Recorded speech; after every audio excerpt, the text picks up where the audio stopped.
Assalamu alaikum. Welcome to my mechanical software support. In this tutorial, I'm going to show you how can you use the lofted surface command inside SolidWorks surfaces. So let me show how can you use this command inside SolidWorks. To use this command, come to sketch, draw center rectangle, choose a proper plane and draw a center rectangle. Now come to 3-point arc,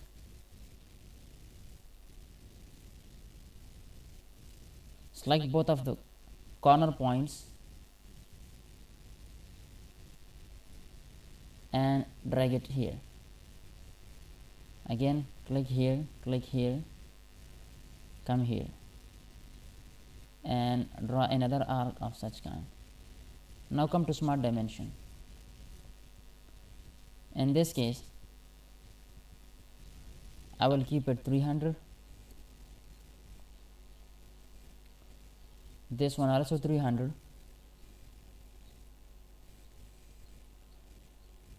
and keep it 120,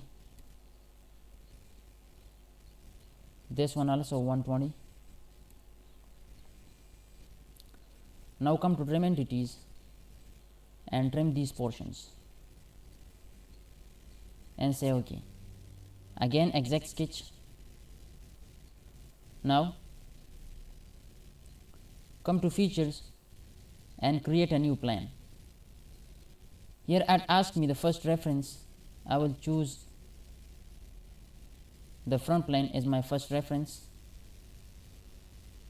Once you select this, now come here. Here you can assign the distance. I will say OK. If you want, you can flip the direction.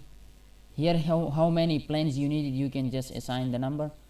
Right now I just need one, so I have entered one and I just say OK. Now choose this plane, sketch on it and make it normal. I will draw a circle and assign the dimension. This time I will keep it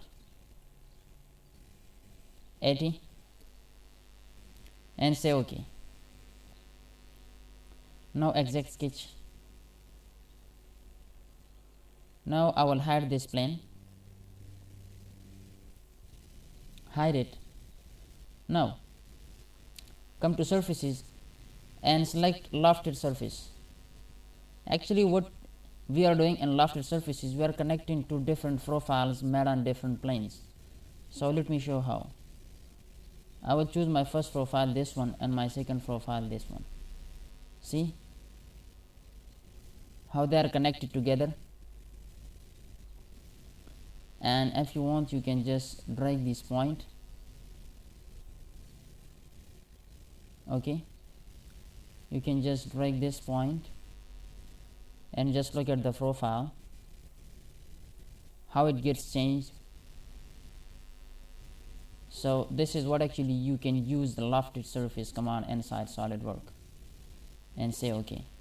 Hopefully you like this tutorial. If you are new on my channel, so please don't forget to like, share this video and don't forget to subscribe my channel. Thanks for watching.